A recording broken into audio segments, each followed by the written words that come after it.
Okay, welcome to the Lobo podcast. I'm recording this intro from my phone because I forgot my XLR cable because I'm stupid. But who's not stupid is my guest, manager of the Chicago Laugh Factory, Curtis Shaw Flagg. He's actually related to Richard Pryor, and it's one of the reasons he got the internship, right? So he started as an intern, now he's a manager, so don't be lazy. You can get things done in this world. But anyways, we talk about his first fight as an intern at the Laugh Factory with a customer. Actually, the blood is still there. We get into gun talk, pepper spray. The time I got pepper spray in Denver when he tried to use a pepper. Joop, you know Joop, the cologne? We talk about Joop. Go ahead and sneeze. My girlfriend's next to me. She's going to sneeze. It's fine.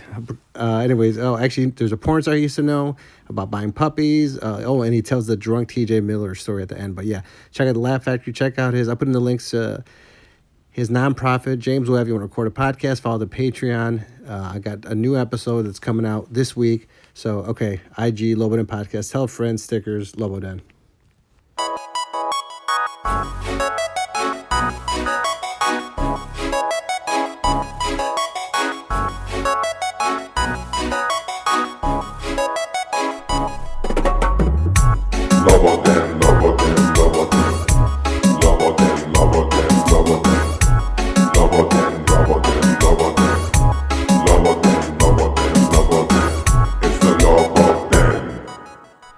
Okay, welcome to the... Can you hear me good? Do we do the sound check? Yeah, I can hear you good. Okay. Welcome to the Lobo Den Podcast. I am your host, Giovanni Diaz. I haven't seen James it's been in a long time, right? Yeah, it's been like It's been like weeks. 2 weeks since I've seen James. I went with Little Manny. Do you know Little Manny? All right, I'm interrupting you. Let me introduce you. My guest today, Curtis Shaw Flagg, the manager of the Chicago Laugh Factory. Yes. And pleasure to be here. So thank you. Thank you very much for being my podcast. The Lobo Den, I don't know. It's a family-friendly podcast, even though absolutely one of the... I'll be sharing this with my family. No. I'm definitely going to do it, Dear God, no. Actually, are we live or are we Facebook? No. Okay. Absolutely Good, not. actually. not this podcast. I was about to start notifying people like, yeah, it's about to go down. Listen to what I got to say. But I will be sharing with my mom. She follows everything I do. That's why I have a Facebook. It's really for my your mom family? And her friends. Are they still in Decatur? Yeah. Oh, okay. Well, my mom's actually in Indianapolis. The rest of my family, it's weird, like Big Bang Theory of like family disbursement. But yeah, my mom's in Indianapolis actually. The rest of my family's in Decatur, which I just came back from this past weekend. A buddy of mine, his grandmother passed away. It was like by proxy. My grandmother, rest in peace, Martha. So I went back home to see them and checked out my dad and that whole situation, that side of the family. And it's very Decatur.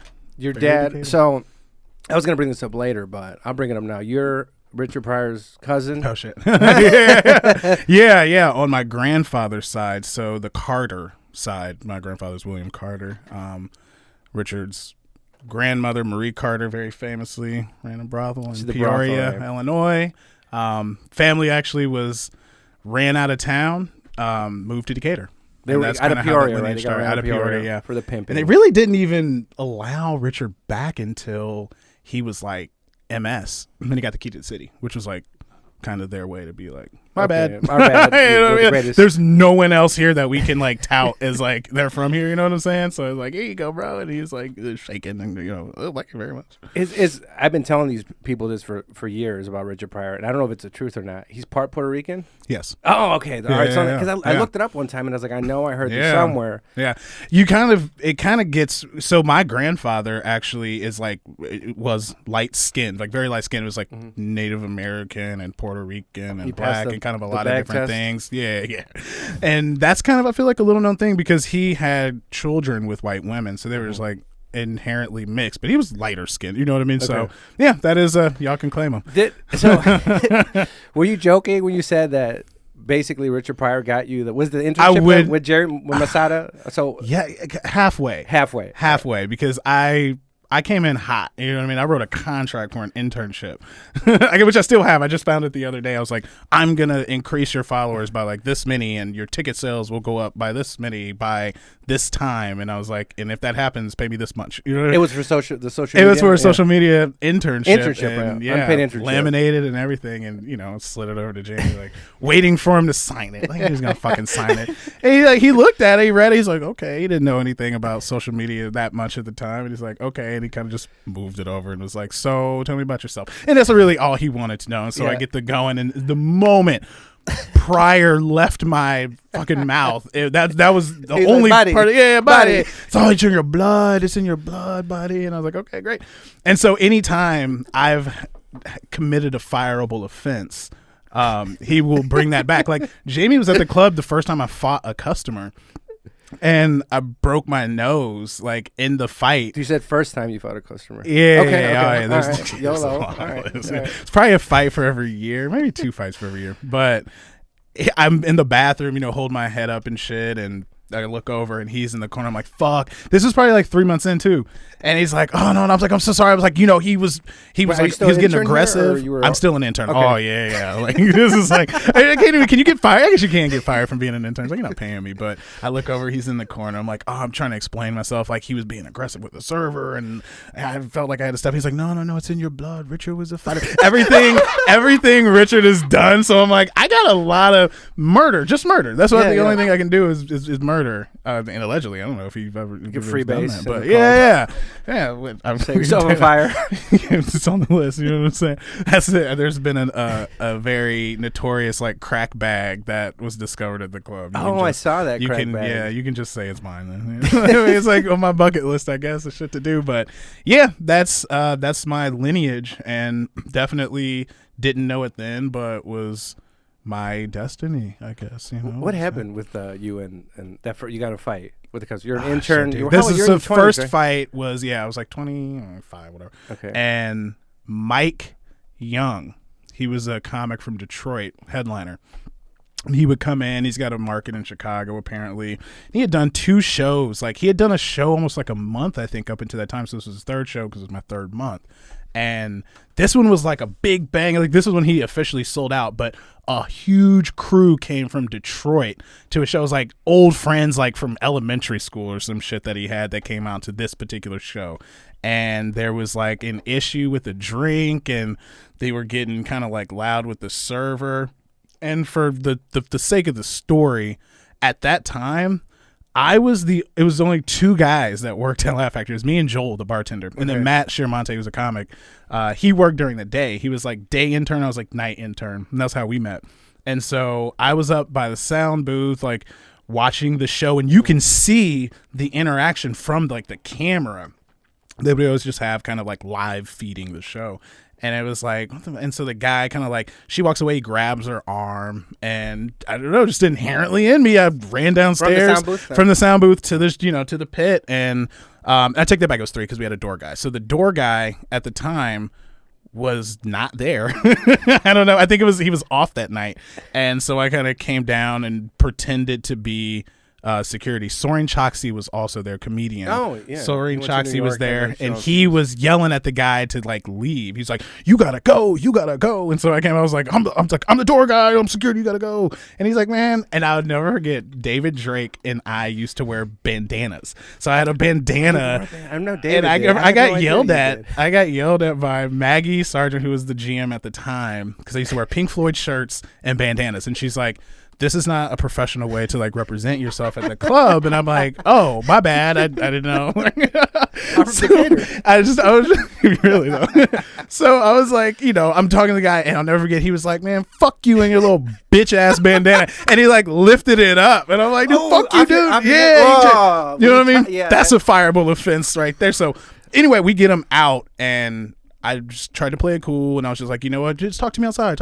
So we go into the lobby. Talk to me outside. Get to right to the door, and man, I wish I knew who did this, but somebody ran at the dude and just speared him into the front doors of the club, and so speared him outside.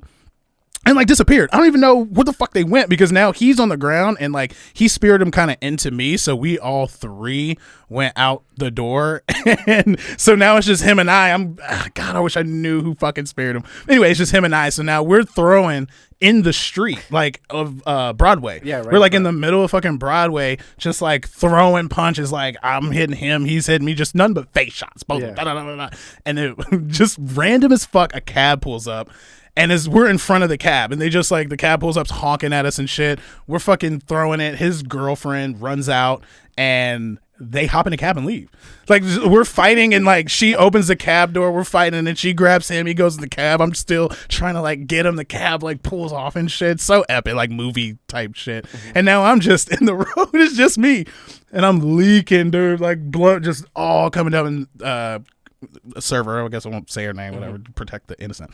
And she comes out and she's like, shh, look at your face. And I'm like down, I'm like, oh crap. So I like run in, and I'm just like leaking. To this day, there's still like blood tricklets from the door all the way to the guy's bathroom. And yeah, so I'm in there just like, and I didn't know Jamie was there. Like he had been visiting, but he always leaves before the show. Like he'll come in town, fly in, take care of business, fly out. And he was still there because he like was familiar with Mike Young and, you know, wanted to check him out or whatever. And so fucking turn around, he's just like there. I'm like, God. But when he was like, he's like, you're good. You were protecting the club. He's like, you were protecting the club. And I was like, yeah, that was like, yeah, you can't fire me. I was protecting the club, you know, like the door, you should hire a door guy. You ain't got to worry about this shit. So he's like, oh, you're protecting the club. So it's so funny because, like I said, it wasn't my first fight, but I've always felt very like beholden to, you know, protect, you know, especially when you don't have that support there. And that was like my first introduction to how like just that life is. Like, I've never seen so many fights at comedy. I don't know what it is about comedy clubs. Like, there's more fights, I feel like, in comedy clubs than there is in like nightclubs. Now it's mostly audience. Always audience. Always audience. Always right. audience. And it's usually it's usually a dialogue between the comic and the audience member, and then either there's an altercation there, or there's somebody that mitigates it, and then there's another altercation there. Like, this one was like drink related. It's like, oh, my drink is weak. And come to find out, the guy that I fought was in town from Detroit. He was Mike Young's friend he's not really my friend. We went to elementary school together, and he like came to like watch the show. That's what he said, because we found out that the guy was from Detroit. And so I would imagine, so it doesn't look bad on him, like, this is the crowd I bring, you know what I mean? He's like, oh yeah, he's from, you know, Mike Young. Shout out to Mike Young. I haven't heard anything about him for a while, but that was the first fight. Yeah. And there's been an annual occasion. What I like about that story is what made me think about this, because now, like, you're married now. Oh, you got married. Congratulations. Married. Congratulations. Oh wow. I clapped the other day. Reaction. I think it was my girlfriend. I started clapping. That's nice, because you're in the audience so much. It was muscle memory where I started clapping.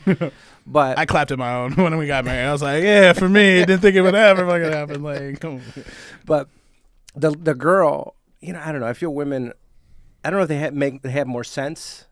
But she's like, look, we're leaving. There's a cab. We're getting the hell out of she here. was actually the catalyst to the whole deal, because so there's like all kind of meat in between. So like Soren, like I said, was talking to that guy. When we get out into the lobby, she was the one. Like, she actually took my bandana off during that. They both had it in for the bandana, right? And that was actually the probably next to last time I ever wore it, because the next time was when Maggie was like, yo, that's gotta go.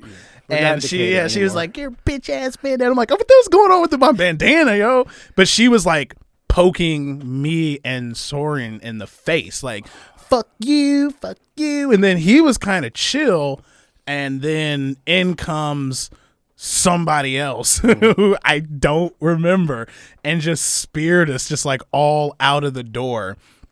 And then, yeah, the kind of like scuffle started there. But she ended it on a mature note, I guess, just like, let's get the fuck out. But yeah, she definitely wasn't like by any means the angel in the situation. I mean, that's happened to me where I accidentally started a fight in Denver. Okay. In the parking lot. Like, we were leaving, and my friend's cousin was like, somebody hit me in the face. I'm like stepping. He had a big Toyota Tacoma, I don't know, the bigger one. Yeah, so yeah. My foot's on the stool to go up because it's a bigger truck. Yeah. We're about to leave, and somebody's like, hey, this guy sucker punched me. And I was like, what? And I turned, I was like, what happened? And he looked at me, he's like, yeah, that guy. And I see him come out.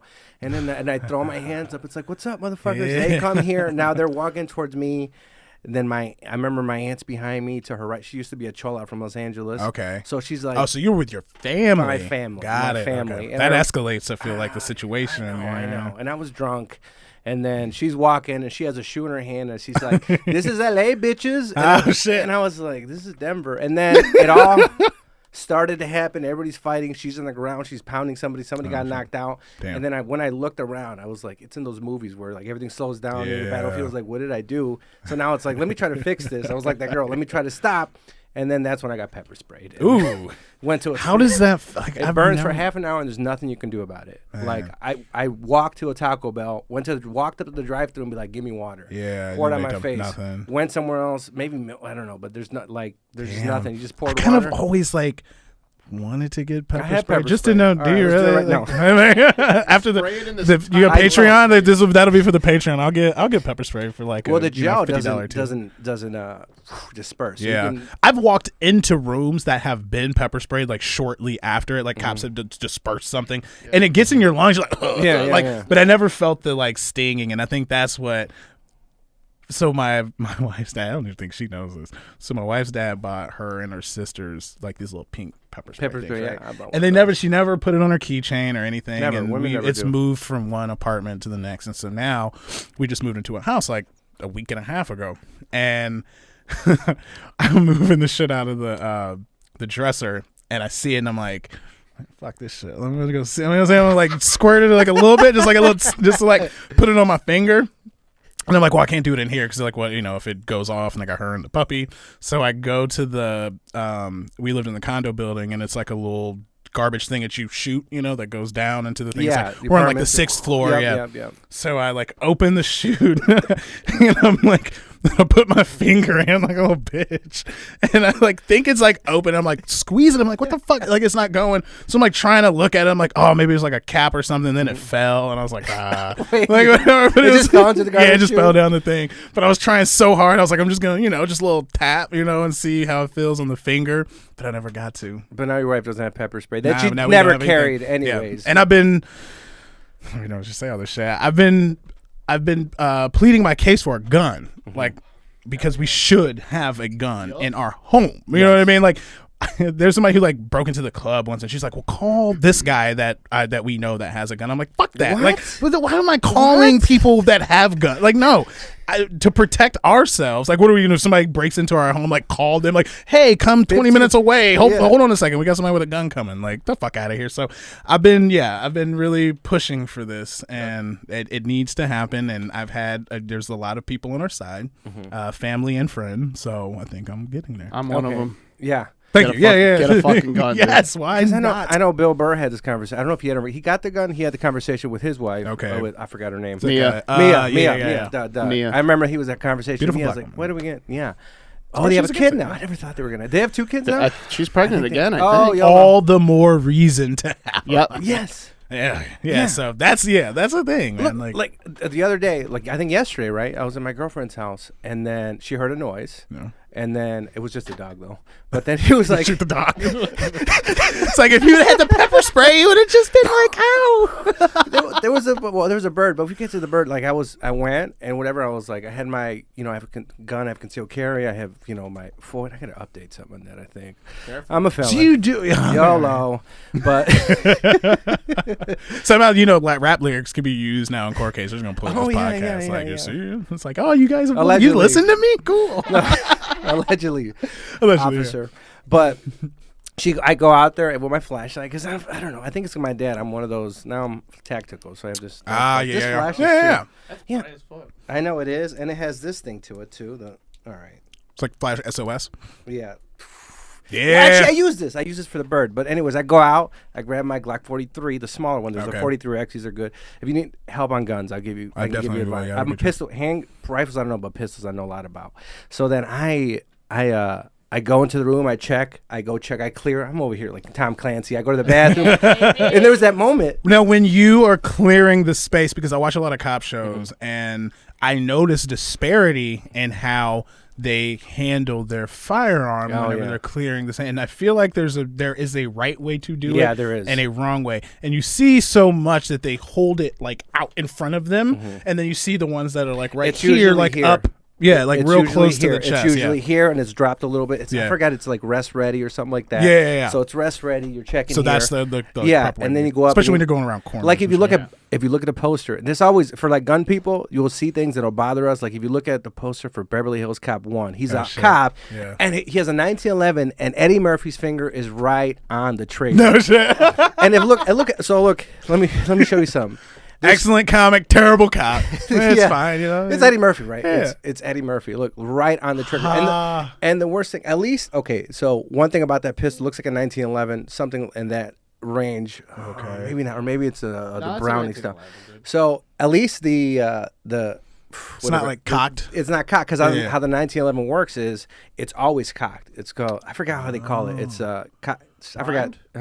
There's a specific name for it, like cocked and loaded. Not cocked and loaded. It's not that, but there's a specific name, because how that one works. Because when you pull the trigger, the actual like the hammer goes back with the trigger, right? Yeah. It's like, So the 1911 is it's a double angle 6 action. So what we can do is if you pull on it like a revolver, it feels like a 12-pound pull. It's a heavy pull, but after that first shot, it stays cocked. And it's very sensitive. It's only 2 or 3 pounds. And then if somebody touches it, that's why it has a safety. And there's a little thing in the back. If you're not pressing it on the 1911, it's it won't let you shoot on it. So that's always cocked, right? So that's an old. Most pistols nowadays don't have that. But like on that particular weapon, his finger's right on the trigger. Like I've always noticed. Yeah. Like you notice these little things, but it's right on the trigger. I mean, he's ready to go. I mean, shit. Maybe Axel Foley wasn't playing. You know, I mean, he was a good cop in the movie. Maybe he was actually in pursuit. And you're like, hey, we need to get a promo shot. He's like, all right, cool. Yeah, right, we good? But it's like it's never. So I checked, and I had that one moment of tense. It was a tense moment where I'm in the shower and I'm looking at the shower curtain and it's closed, and I was like, nobody was in here, so it's that. Yeah, it was like, what's the movie Psycho? Like, yeah.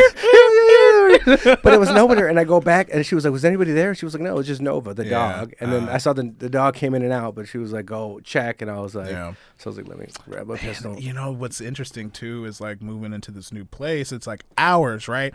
And I'm used to noises, like I'm a city dude. Well, I'm a city dude now. I grew up in the country, but especially when I lived out, when I grew up in the middle of nowhere, when you hear shit like a car, like you're like, huh, it's like rural Route 9, like who the fuck, like at a certain time, because you kind of know people's characters. So when you hear a car, it's like, oh, who's that? So you actually kind of look out the window, especially if it's like closer to your drive. You're like, who the fuck? And if they turn in, that's like everyone's ready. Are you more suburb? Are you still? Did you go more suburb? Are you more? No, I'm in the city now. So actually, I moved from the west side, like Ogden and Ashland. I'm in Logan Square now. Okay. Yeah. But I grew up in like Southern Illinois. But but when I lived in the building, you hear everything. We lived in the medical district, so it's like sirens.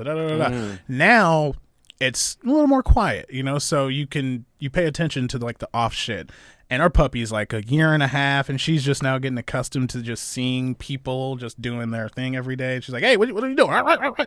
So hearing her in the middle of the night, the motion like the motion lights going off, and you're like, oh shit, like I'm on just like weird alert now. And I think that's why I'm pushing for it, just like to have it. Like we got a lot of knives. We got some in our wedding registry, which are like German knives, because it's like German and Japanese, two are like the strongest or whatever sharpest knives, and we got the German ones, which are like more durable, like not as sharp as the Japanese, but they're sharp as fuck, like Westenhoff or whatever. And so we got those, but I'm like, what the fuck, throwing, like ninja stars and shit. Like I need a gun. But I do actually subscribe to the thought of like, you don't use a gun until you have one. You know what I mean? Like the need to use one doesn't pop up until you have one. So you get one, and then it just like, I don't know, karma or some shit happens. Somebody does break in, just because like, there's the aura of me having a gun. Now I got to use it, but I feel a lot better using it if I got it. Look, I always say this. So a bunch of things. What is it? It's better to have it and need it and not have it. Did I say it right? Yeah. Did I say it right? Yeah. Measure twice, cut once. Yep. Did I say it? You measure twice. Yeah, measure twice. Yeah. I mean, same thing for a gun. Like, shoot twice, look once. I'm like, no. I just love the Donnell Rawlings. He's a hilarious comic, but he's got a bit about like shooting the gun, and when he does, he's like, bah, bah. He like holds it like he's like, bah, bah. I just see like a dumb motherfucker having a gun. You know what I mean? And like somebody does break in, and like who the fuck is it? They shoot the dog and shit. Like they shoot the dog and they still get robbed and shit. Because when I remember, there was when I got trained, right? Because in Illinois to get the conceal, you got to go to 16-hour classes, so 2 8-hour classes. We went with some Puerto Rican dude, and I remember, there was some old man who was really scared in the area. It was over by me in Waukegan. Okay. Because I'm in the suburbs, okay. Walktown, right? I'm in Walktown, is that what you call it? Yeah. Is that like racist Walktown? I feel like that could offend somebody, right? There's a U in it. Woke. So it's completely okay. Right. So it's like Woketown. It's not woke at all. Parts of it, it's not a woke town at all. It's very Waukegan-ish. Yeah, I don't know if you've been out to. It's a ghetto suburb. There's a lot of Waukegan and what Schaumburg they call like Shompton. Yeah. What part of Schaumburg is like Shompton? None of it. Okay. None of it. I heard somebody say it, and I'm like, Who y'all said got that? it. Like, how rich are you to wear Schaumburg is hood? You know what I mean? Like, God, this is the streets. What is that? They have an Schaumburg's outlet the mall streets. or something? Like, I don't know. They don't have a Von Maur. That's how you know it's ghetto. If they don't have a Von Maur, it's ghetto as fuck. Wait, which one's a Von Maur? The nice one. Oh. Because you got Kohl's, and you got Von Maur, you got J.C. Penney. I feel like Von Maur is on like the high end. Like it's probably like a Nordstrom's or a little below Nordstrom's. Nordstrom's? Nordstrom's might be above. Like a Macy's? Macy's? I would say Macy's actually down a little bit. So like your Von Maur and your Von Maur's probably top, and then you got Macy's and what we just Nordstrom. I think Nordstrom's Nordstrom, above Macy's. Yeah, Nordstrom's. Yeah, Nordstrom's. Macy's doesn't have Creed. Yeah, very fair. Macy's has too many sales. I feel to be like top notch. You know, like Target, like Von Maur, hard to get the sales. Like I hawk samples of. I'm like a cologne fucking fiend, and so I'll go into a Von Maur. You know, I'll look around. I'll buy one a year, one nice one a year. You do the but bean. in between, gotta my pit or a bean, and I'll go in and make nice with the counter lady. She's usually bored as fuck, and so I'm like, tell me what you got. And they go through and she's like, I got a sample in the bag. If you want, I'm like, cool. So dude, I'll leave with like 14, 15 samples, and that shit lasts because it's so the high-end cologne is strong as fuck, so you only need one. Like you're overdoing it if you're 2 or 3 tapping it, and so boom, that lasts like a couple months. And also going out, I just don't use this shit every day, so you save so much fucking money on the samples, bro. I don't want to offend you, James. Do you use cologne? No. Okay, because I was gonna say he's like, I know. No, you smell it. I was like, in my head, this sounds bad saying it. I was like, you don't use Axe, do you? Do I smell? No, but I don't see you as a cologne guy. Do you use it? I'm not a cologne guy. Okay, and then are you like a body spray guy? Do you use Axe or not? Is my question. No. Just straight up stick deodorant. Okay. Okay, that's natural essence. Yeah. And you've been single for like 10, not single. 11 What's years. the opposite of single? In a relationship? Yeah. I've been taken for 11 years. So in other words, it's working. Yeah, exactly. Yeah. Yeah. Or it worked once. And it worked. Yeah. Because you just get accustomed to the body sense. I never got cologne. I never understood it. Oh man, I was just talking to somebody who knew way more, but I just like the smell of it. Like I don't get into the science behind it, which I know there's some, but I was talking with someone who is into the science of it, and I'm like, all right, like I should kind of know a little bit you'd be into more. the science a little bit. I just know. I just like it. What was your degree? Something? Biology, microbiology at that. It's like that's some computer shit, but the actual like chemistry would be what I needed to get into the Did they minutia of sense, I guess. But you know a good one when you smell it. You know what I'm saying? And like, there's been times where like, I've like dabbed up a dude. You know what I'm saying? Come in, I'm like, man, this fucking smells good as fuck. Like, what do you got? Like, and we like as pause as it is, where you can't compliment a dude.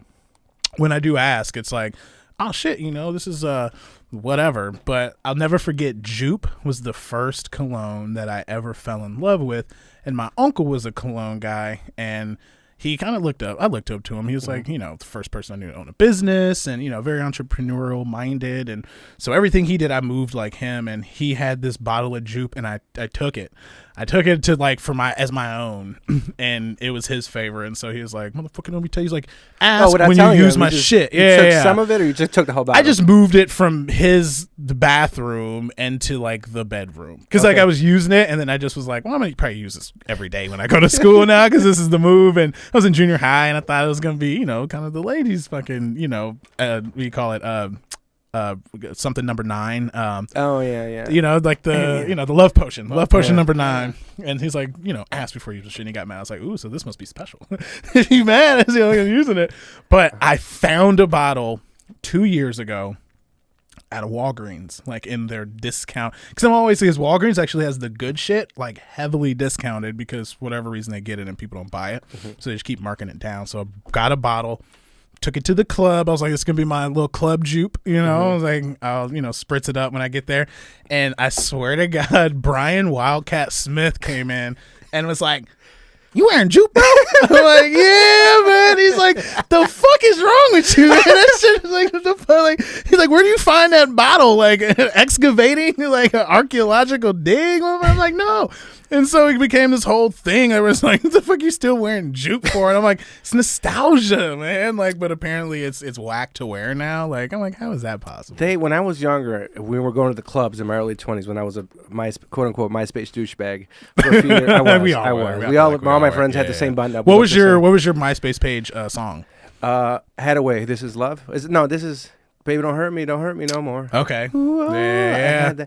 Well, there was a T.I. song I had, something about the city, but then my friend, I was going to put it on, and my one friend put it on his MySpace, and I was like, as soon as he takes it off, I'm going to put it on mine. I don't want to look like I'm copying. Yeah. This motherfucker never took it off, dude. Never took it off. You're like, bro, like, it's been a while. I was waiting for this. I was like, this is going to be the song. I was like, I heard it. I was like, it's perfect. And I went to his MySpace, and he had it. I was like, all right, let me wait. And I waited, and never took it off until... I was this MySpace douchebag. I had a Bears background, and I had the Bear Down theme. Oh, you did? Yeah. There was this one something. Her name was like Giovanna or something. She was like a model, and she only did girl-on-girl stuff. Except one time when I was older, I found this video where I guess it's not. It's still on herself, a fisting video of her. But it was she was doing just the artsy stuff, right? Yeah. Gianna Valentina, I don't remember. She was super hot. I hate to get off track, but I have a friend, right, that we grew up with that did porn. Like you always kind of want to have a friend that did, it's like, oh, great. And her and I were really close. We dated for a little bit, whatever. Like we had like this little like soul connection. She moved to Vegas and I went out and visited her. Well, I went out for a bachelor party. Then we like hooked up, like not hooked up, but like got together and chilled or whatever. And she's like, oh yeah, I'm doing this like work. And then she was doing porn, but then she turned ayahuasca, which is like a crystal-y thing. It's ayahuasca, right? Ayahuasca is not liquid. It's the oral form of DMT. So it lasts like 4 hours instead of. Oh, I thought it was like a meditation like genre because she said she was ayahuasca. Or she did ayahuasca. Okay, there you go. She said she did ayahuasca. So that's the one where you go to Brazil. There's a shaman you take in. It's high. What is it?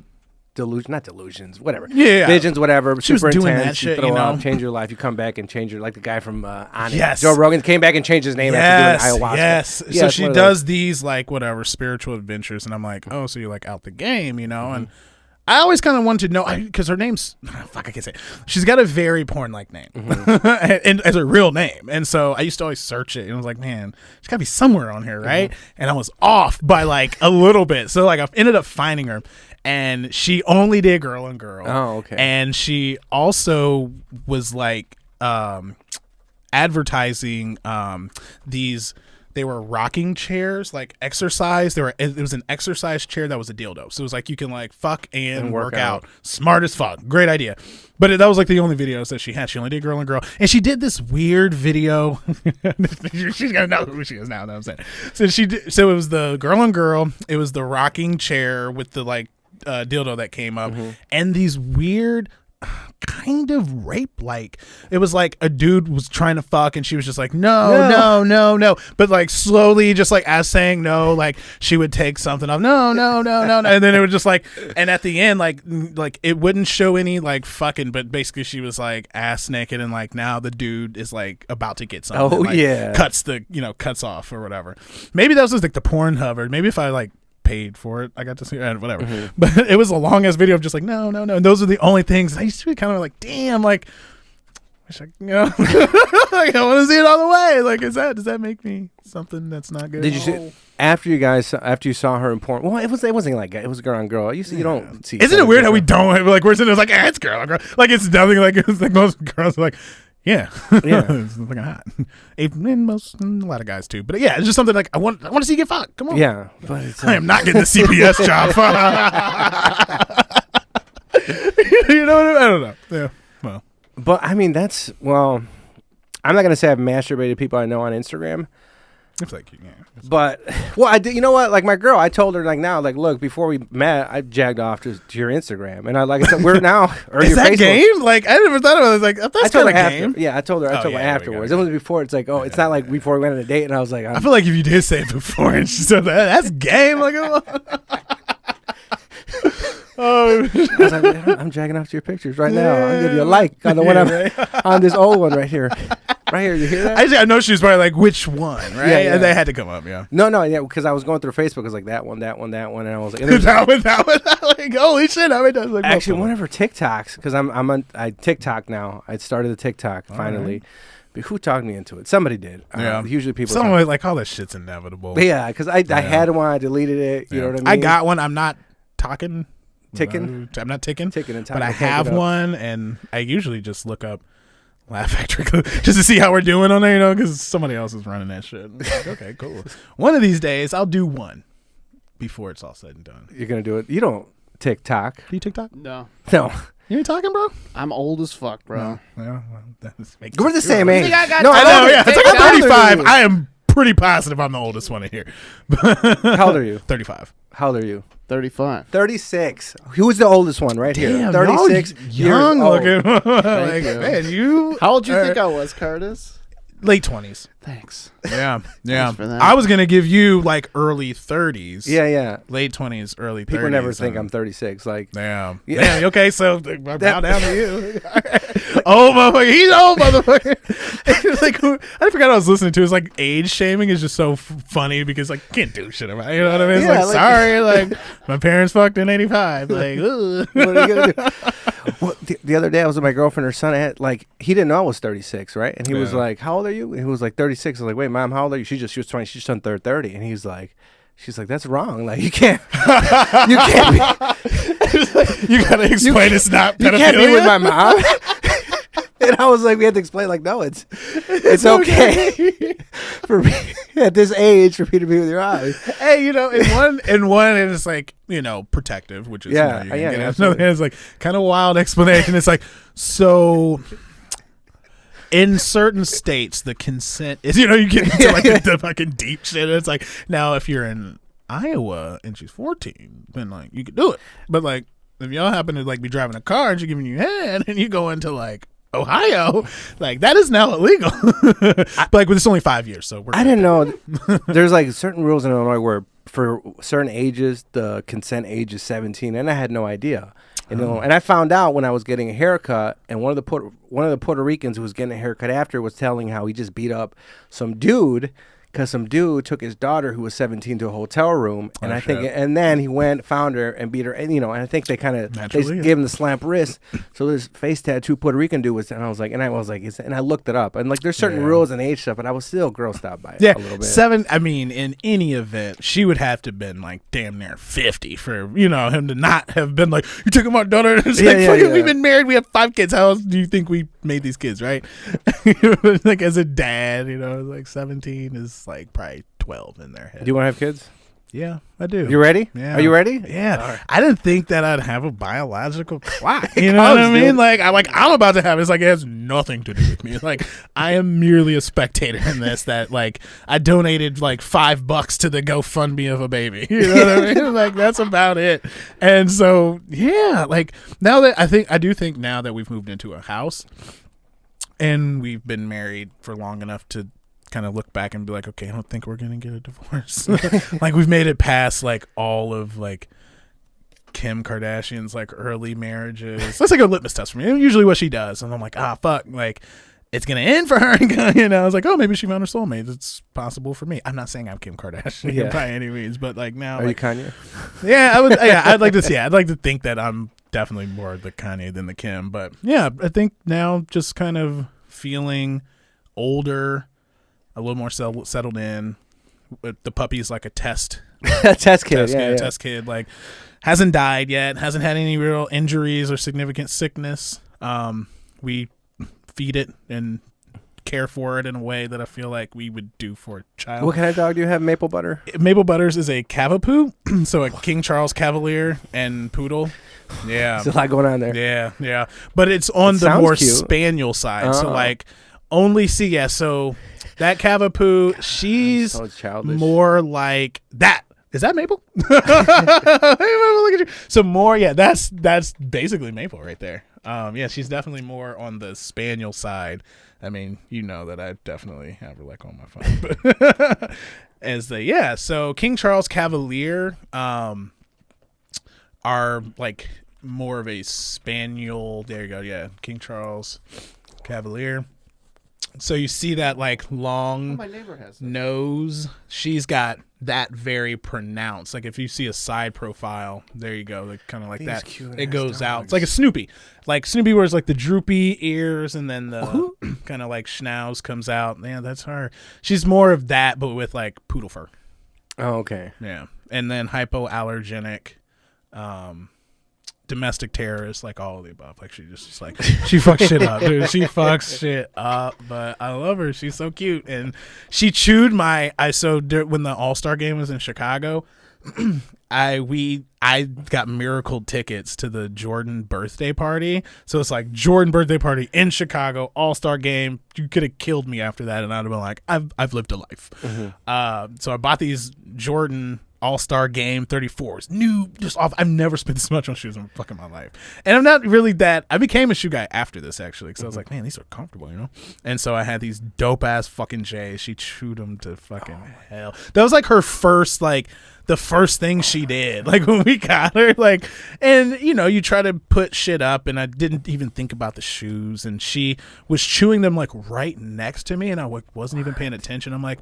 Felt it. I'm like, what are you doing down there? And I pulled the shoe up. I'm like, oh my God. And they were weathered because they have like Gore-Tex zippers on them or whatever, like weather proof zippers, which is kind of dope too, you know? And then like she chewed all through that shit. And that's like the one thing that can't be fixed on this shoe is like these, little like strippings. But when you're that cute, you don't get sent back to adoption ages or a kennel, whatever she came from. And we bought her.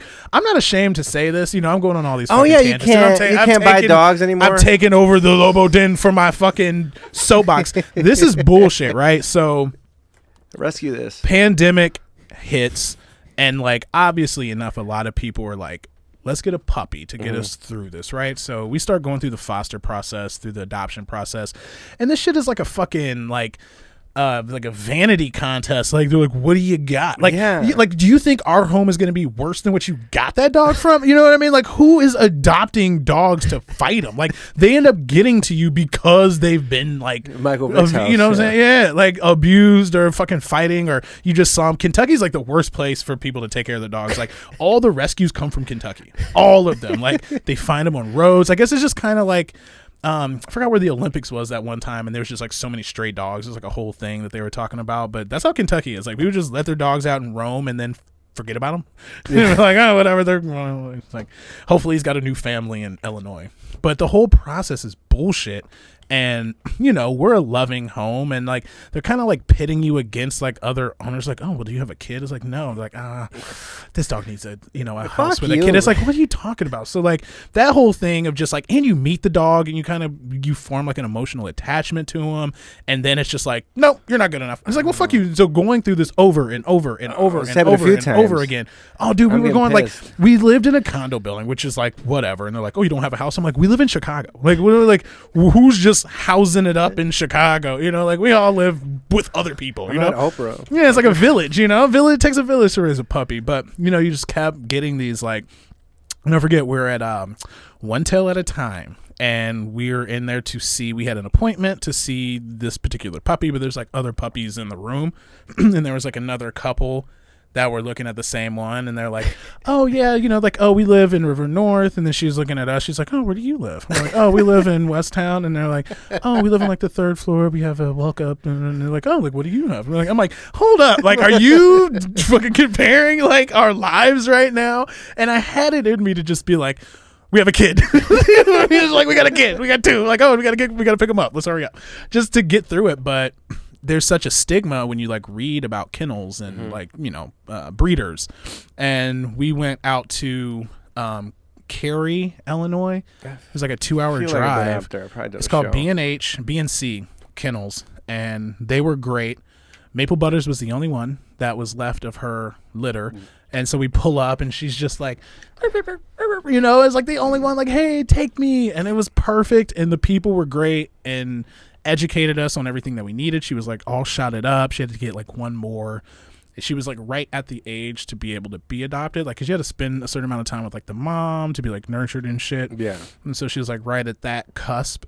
And so we got her, and yeah, you know, I mean, we spent some cake, you know what I mean? A little down payment on a car, you know what I'm saying? But it was great. But like this whole like stigma, I'm sure there's bad fucking breeders and shit, breeder mills or whatever you want to call it, that are out there. So I'm not saying, but just that whole like stigma of like, don't buy and go to it. It's like, trust me, there's plenty of people trying to adopt and they ain't letting them. You know what I mean? Like, don't let that shit fool you, because also they were definitely being overwhelmed in the pandemic because of COVID hitting. And so the protocol Bicycles was a little different. Bicycles and puppies. Yeah. So all and that drugs. shit was fucked up, and drugs. Yeah, I saw that. But yeah, man, fuck all these motherfuckers that try to hate on people who buy. Like, I very proudly, there's like in the early stages, we're like, oh yeah, we got her from like, you know, kennel. And they're like, a what? Like, a kennel. And it's like, we didn't adopt. Sorry, like, fucking sue us, you know? So yeah, shout out to B&C Kennel. They're great. If you want a puppy, go out there and get one, because they're doing the damn thing. All my dogs are dead.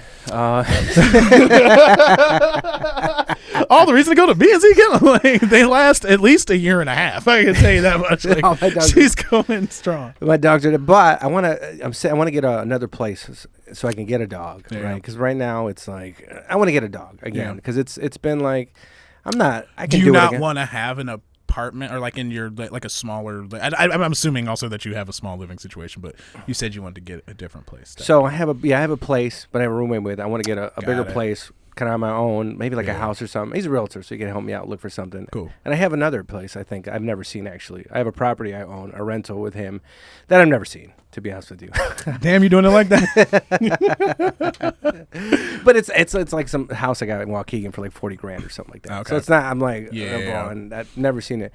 But I want to get a place. I want to get it. But I'm not like, there was a point where I didn't want to get a dog because my first dog was taken away and sent to Arizona and never told me. Actually, I have a tattoo on my back that says Lobo, right? Oh, Lobo means wolf, and that was my first dog's name. Oh, and this whole podcast about your dog? How are we missing this? Like, oh my God, that's the cutest thing. Because I saw the wolf, you know, and I'm like, okay, you're like, you like the hockey, maybe, I don't know, the Chicago Wolves. It's your first dog. It's the dog. Well, my dad's nickname was Lobo, right? Got it. And then he was, and I started getting called. So when they took the dog away, they named him. He named him Lobo. Of course, the Mexicans like Lobo. I'm Lobo. It's gonna be Lobo.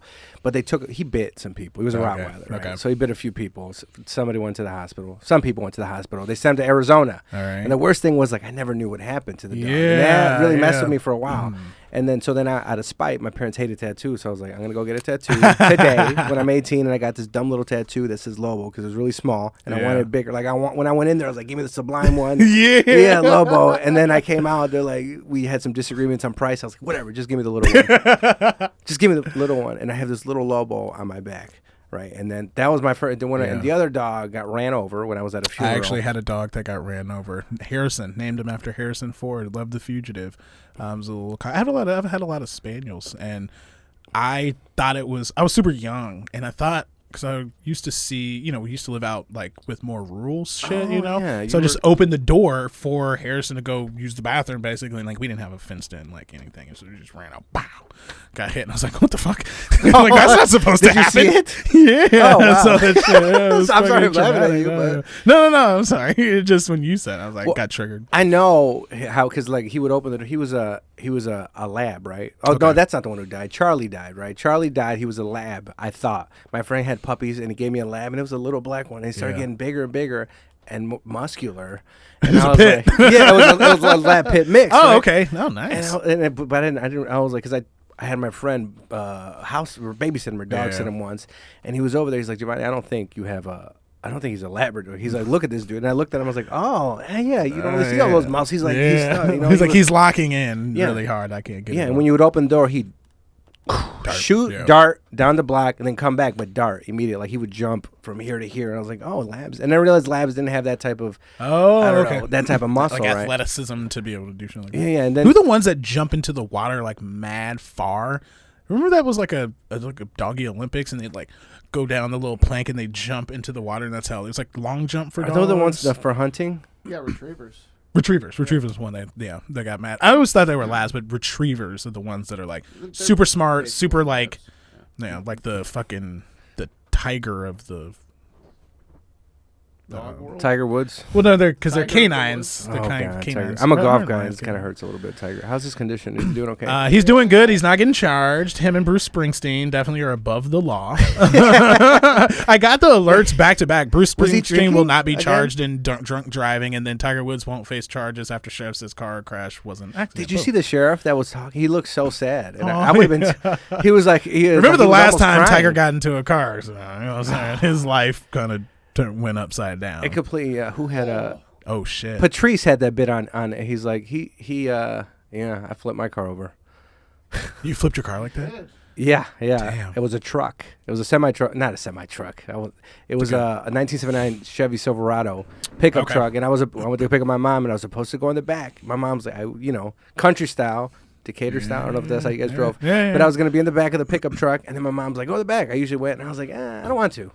If just for some reason I was like, it was one of those, yeah, and I was like, I don't know, I have a weird feeling, which is I'm not one of those superstitious or like that. Yeah. I don't like, so I hate saying it, but that's what happened. I was like, I don't. You just had I- a feeling. I just had yeah. a feeling, right? And then I was like, so we're in North Chicago, which is in Waukegan, and somebody hits us from behind, and we flip over next to a cemetery. If you go shit. to the cemetery, you'll see old fence, new fence, and we flip over. The thing came down, and I got in a car accident, and I was like, Damn! Did the airbag deploy? it was 1979 Oh, Chevy okay, fair, Silverado. yeah, okay, yeah, I missed My that. dad. My dad, his nickname was Lobo, so he would do certain things like that one had a chain steering wheel, so there was no. Oh my god. Actually, at this That's point, very Lobo. at this point, we might have switched it because velour or whatever. Okay, over the chain. He had like the yeah. satin At over that the point, he chain. might have got the race steering wheel. He took out the chain one. Alright. Like he was, he Yeah. put the velour. Like that guy, what's his name? Ish from what's his name from Pin My Ride. He's like, we're gonna do really nice velour. Is this velour? I don't know, but that's Damn. I used to ride in the back of trucks all the time, and you ever want to go back to the country or no? Yeah. Oh, eventually. Yeah. I'm like definitely moving in that. Like we've had the conversation all the time of like, will we buy? So we rent the house, I guess I should say. Much like the like getting dog in a kennel. I'm like, we got a house, and it's like we rent it. Like, about it, we rent it. But we have that conversation about just money and living in the city and the taxes and fucking daycare, like all these we talk about kids and things like that, but it's like so expensive to live in Chicago. And so yeah, I personally want to have that for my child, like what I had, where it's just like kind of open spaces, and you can teach them diversity. You can teach them culture and shit. But I grew up like hunting, fishing, like being in the outdoors, and I call myself, I'm like addicted to the city because I love the hustle and bustle of it. I love just like the opportunity and the things that like I'm doing within my career right now. But the outdoorsman, kind of like country boy in me definitely wants to be able to like camp when I want to and not have to go, what I mean? Like I would just on the weekend, we would go to the river bottoms and just like fucking set up shop. I literally had a tent that just stayed there.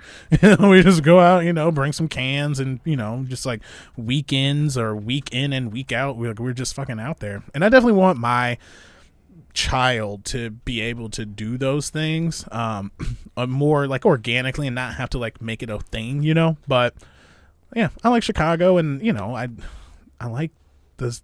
I'd love to have a child that goes through like a public school system, as weird as that sounds. Like I don't builds even know if it character. sounds weird. Yeah, Well, I always think like, even though it was me, I think I came out okay, and then maybe my sister not as much. But then at that point, my dad left.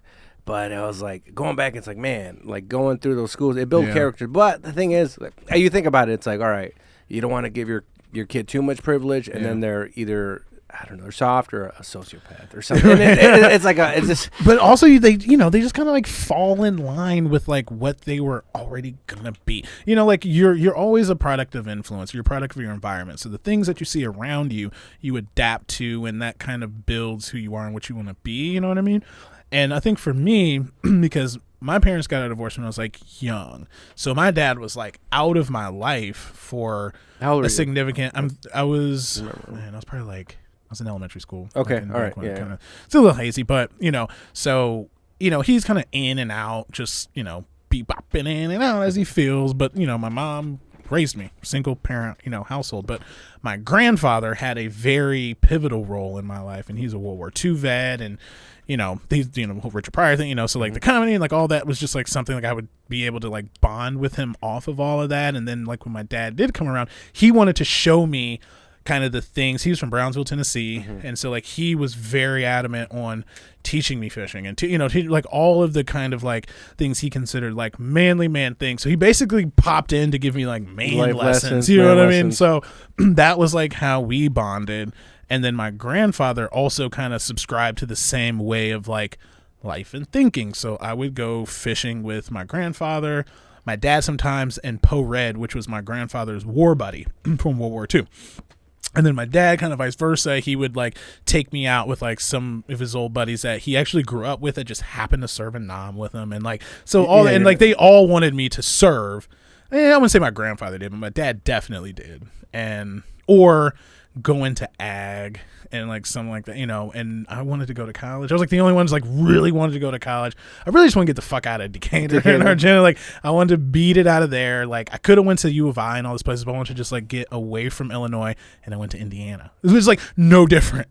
Like it literally was no different, but it was not Indianapolis, Illinois. right? Indianapolis, yeah. So I went to Marion, and it was like a small college, private Catholic college, but they were offering me money to run track. So I was like, and I actually was enrolled in Columbia because I wanted to be like Olivia Pope. I wanted to be like a PR person and like fix it, for celebrities and shit. And so I was already enrolled there at, I went and saw those little like apartment dorm looking motherfucking things that are super nice downtown. And I had an offer letter from Marion, the college that I went to, for a scholarship to run track. And I hated running track. I wanted to play baseball, but I was like pretty good. Like I went to state every year and like set records and all kind of crazy shit. But I did it because I was like good at it, I could do it, which is so funny because you just do shit and you're just like, I'm good at it, whatever. My mom found it because she snooped through my shit all the time. She found it in my dresser drawer.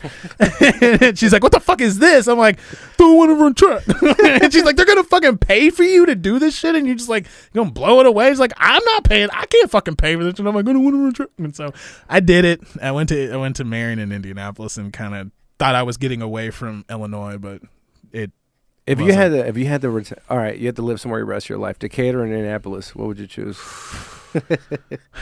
Decatur, only because it's nostalgia. I grew up there, and like I feel like it holds a significant place in my heart. I don't hate it. That's not for me, and it's super cheap. I could buy a house for like 15 racks. You know what I mean? On the lake, chilling. Indianapolis fucking sucks. I had everything about Indianapolis. Indiana's just so different. Yeah, It's I have such a best friend that came out of it, but fuck the rest. It's a different vibe. Like the shows I've done in Indiana. Well, the last one was okay, but the other one's like somebody tried to punch me in the face. Yeah, you're angry. in Indiana. Yeah, everything about it is very Indiana. The way the people act and talk and walk and think. I saw Dustin Diamond there, actually. Rest in peace, Dustin Diamond. He was at Crackers Comedy Club. And he fought a dude that kept yelling "Screech" when he was performing. Yeah. He was kind of doing his thing. He was kind of struggling a little bit, and he's trying to get him. But this dude's in the back like "Screech, Screech," and he's like, "Shut the fuck up!" Like after a while, because he was actually a little like dirty as a comic. And after I was just like, "Shut the fuck up!" And the dude's like, "Fuck you, bro!" And then he took the mic and threw it at him. And then the dude like tried to tackle him on stage. They like wrestled for a little bit. The bouncer broke it up. I'm underage. I used to go all the time underage and drink. And I'm like, fuck. I'm taking bottles and shit off people's tables and like chugging them and shit. That was like how we used to get our fucking drink on and shit. We just like walk in and be like, and just take fucking drinks off tables. I used to steal all drinks the time. God, oh yeah, did I mention you were the manager of Laugh Factory earlier? I think I did, but yeah. Okay, but I did. Do you have any Screech or I don't want to say Kramer moments? That's LA. That's at Chicago Laugh Factory. The only one that really sticks out for most people, and I feel like it's like The window? is TJ Miller. Oh, yeah. Was like fucking out of his mind, pissed himself, was super fucked up, came mad late. And I was getting fucked up with him earlier the other day. I might as well say that. We were all drinking and shit, and like he was with CJ and Sean Flannery and CJ's wife, and Sean drinks. they came, and he wasn't there. Like he was supposed to do like a pop-up midnight show, and it's like 11:55, and CJ and Sean and Aaron all walk in, and then Sean Flannery, if you know Sean, it's super funny because he's like, all right, man, listen here. He's still asleep, but it's all good. Like, you know, she's going to sleep it off. We're going to get it, you know. And then Aaron's kind of like behind him, and she's like, nah, he's fucked. And out of all this, because CJ was going to move to LA, and he was like the voice of reason. He's always the one that's like most fucked up. You know what I mean? Like, just crazy dude. And he was like the liaison for him. So when he finally came in, he kind of like, you know, was his like shepherd upstairs. And Schwan used to take, rest in peace, he used to take showers in the office. So he had all kind of bath towels. And TJ's manager was like, oh, he's just he's like having a diabetic fit. And I'm like, he's fucked up. Like, that's not that it may be that too, but he's fucked up. And so we got him. He was like, just get him a real wet towel. So I took one of Schwann's like towels and got it super cold and just sopping wet. And then I gave it to him, and he just like put it on him, but he was wearing khakis. So it looked like he had already pissed himself because it just was like wet all around like the crotch and shit. And he was sitting in the kitchen on top of the refrigerators, like in the dark. And I couldn't find him. Like, where the fuck did he go? So we kept putting comics up. We're like, all right, like everyone who was at the club like got a spot. Like he was like, you do 5, you do 5, you do 5, just trying to get him to like come down. And then it got too late, and we had no more comics left. And I'm like, he's got to go up. Like, and people were starting to be like, all right, what the fuck? And so he finally comes up, and he's just like so fucked up. And people were like walking. The funny part, 2 things. No one recorded it, and like TJ Miller melts down, you know, on stage. That did not happen, which is crazy. 2, not a lot of people walked. Like, people walked before because they were just like, what the fuck? Like, it's getting late. It was a midnight show already, and it's like 1:30. And yeah, it was like one of those moments where it was just like, that'll live, and for the people who are in those like walls like forever. And he did decent. Like, he kind of killed, like, in his TJ Miller way, you know what I mean? Like, he also, when you see him perform, it's like, is he fucked up? I don't know. Like, so he kind of was doing that, and he definitely, you know, true professional. He can still bring it even if he's in a diabetic coma. Diabetic. You know what I mean? The funniest part of that whole fucking story is, after the show, I'm kind of pissed off, and I'm like going at his manager because he was like, we haven't talked about payment. And I'm like, what the fuck? Like, okay. I was like, how about this? Like, how about I tell Jamie that he came in an hour and a half late, and he fucking was shit-faced and like, pissed himself on stage and did all kind of crazy shit. It's like, how about we talk about that? And he's like, we'll email, you know? And so whatever. And TJ just kind of doing his thing. He's like, all right, fuck it, we're going to Galway. He's like, going to Galway. And he's like, oh, no, going through. So me and his manager, and I want to say maybe Joe LaSalle, because Joe ended up hanging out with him later that night. We all walk outside, and there's just a cab sitting there. There's always this random cab in front of the Laugh Factory. All the stories have to do with like cab being in front of the Laugh Factory. And sweet African driver just waiting for somebody to come out of Brendan's or probably Laugh Factory, last trip of the night. And fucking DJ comes fucking out like, oh, he's like slapping the hood of the dudes, and he's like, hey man, like, what the fuck are you doing? You want to ride or what, you know? And DJ walks over to the fucking driver's side, and he's like like spit just the biggest fucking loogie in this cab driver's face, right?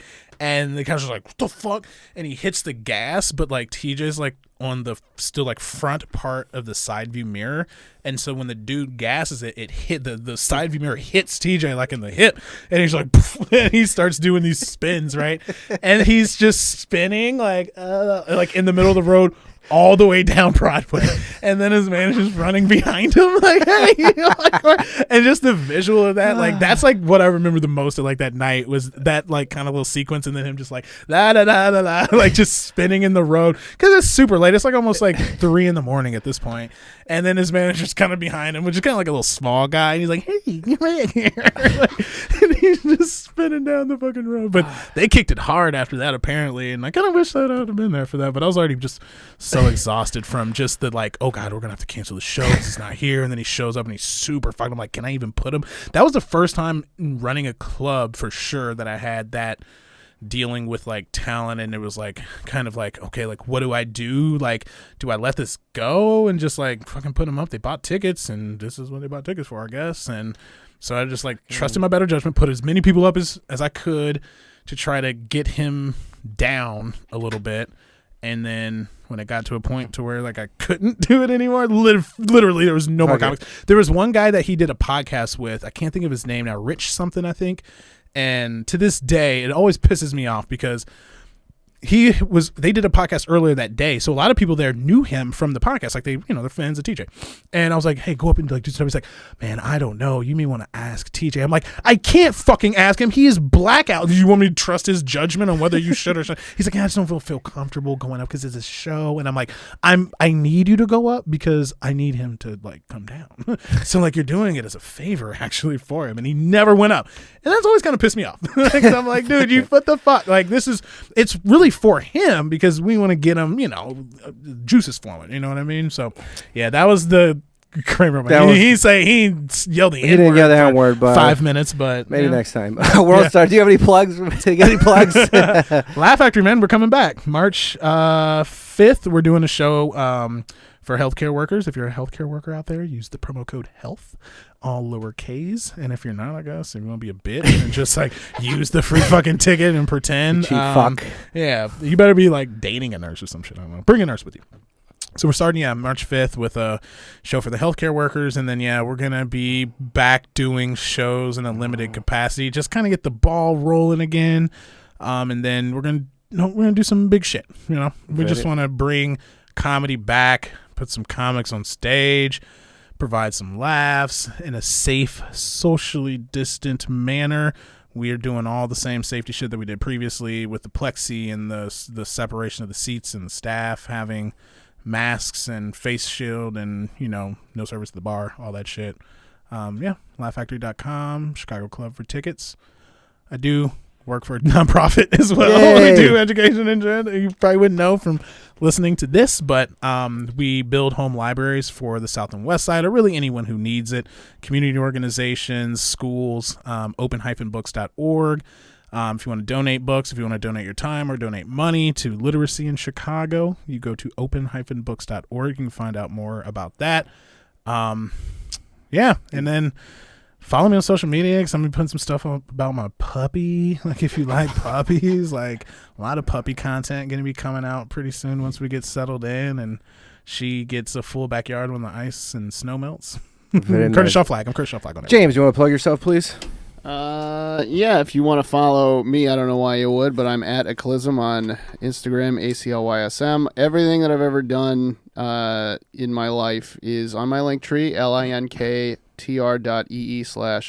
ACLYSM. I threw a couple of specials up on there, Joe Kilgallen's and Joe Fernandez, so go check those out. And then this has already happened after you've heard this, but South by Southwest at Zany's, February 27th. Hell yeah. Sick lineup of, arguably the best comics in Chicago. Well, it won't have already happened, but they can buy tickets to South by Southwest, right? And watch what happens on Saturday? I believe, yeah. So they're airing it twice. Okay. We're going to film it, and I'm going to edit it all night.